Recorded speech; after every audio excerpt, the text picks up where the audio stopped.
राजा जो संपूर्ण राज का अधिपति है, आज उस राजा ने एक संत का अपमान कर दिया। और भगवान कहते हैं ना कि मैं अपना अपमान माफ कर सकता हूं, लेकिन मेरे भक्तों का और मेरे संतों का कोई अपमान कर दे तो मैं भी उसको क्षमा नहीं करता।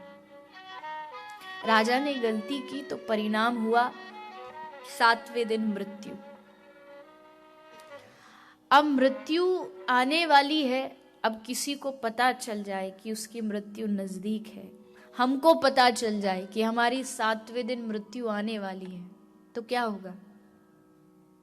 शायद हम सांसारिक चीजों को जुटाने में लग जाएंगे, अपनी घर की व्यवस्था, परिवार के भविष्य की व्यवस्था करने की तैयारी में लग जाएंगे।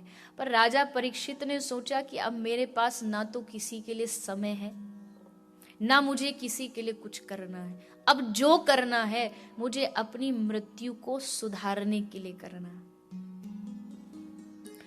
और देखिए, मृत्यु एक ऐसी घटना है जो कभी भी कहीं भी आ सकती है। इस दुनिया में बहुत सारी जगह आपने बोर्ड पर पढ़ा होगा, यहाँ खड़ा होना मना है, यहाँ खाना मना है, और अलग अलग चीजें लिखी होती है। लेकिन दुनिया में कहीं आप ये नहीं लिख सकते हो कि यहाँ मरना मना है। क्यों? समुद्र की गहराई पर और एवरेस्ट की चोटी पर भी 2 चीज हमेशा कहीं भी जा सकती हैं। पहली है मृत्यु और दूसरी है भगवान की कृपा। ये 2 चीज कहीं पहुंच सकती है। इनको कहीं जाने के लिए लाइसेंस की, वीजा की, पासपोर्ट की आवश्यकता नहीं पड़ती। मृत्यु भी कहीं भी जा सकती है तो भगवान की कृपा भी कहीं पहुंच सकती है।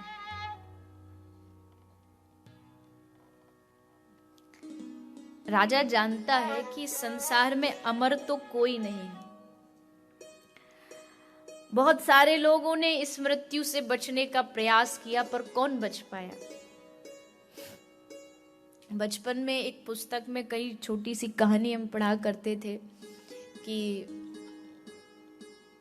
कोई एक लड़का था, थोड़ा पढ़ा लिखा था, नई उम्र थी, और उसी नई उम्र में उसका जाने का समय आ गया।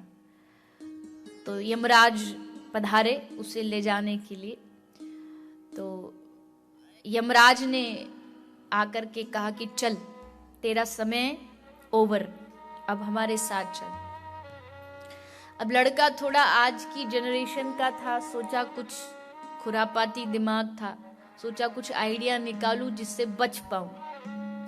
तो उसने क्या किया, बोला यमराज जी आप एक काम करिए, पहले थोड़ा चाय कॉफी पीजिए, आराम से थोड़ा बैठिए, फिर बैठ के बात करते हैं। आप चाय लेंगे कॉफी लेंगे? यमराज जी बोले कलयुग है, कॉफी चलने दो। तो गया रसोई घर में, कॉफी बनाई। खुराफाती दिमाग था तो कॉफी में कुछ नींद की गोलियां डाल दी, यमराज जी सो जाएं। और जब तक यमराज जी सोएंगे तो इनके खाते में जो हमारा नाम लिखा उसको काट के सबसे नीचे लिख देंगे। मतलब यमराज जी का भी अपना खाता होता है ना कि अब इसका नंबर, अब इसका नंबर। तो यमराज जी को आके उसने कॉफी ऑफर की। यमराज जी बड़े खुश हुए, कॉफी पी, और पीते यमराज जी लुढ़क गए।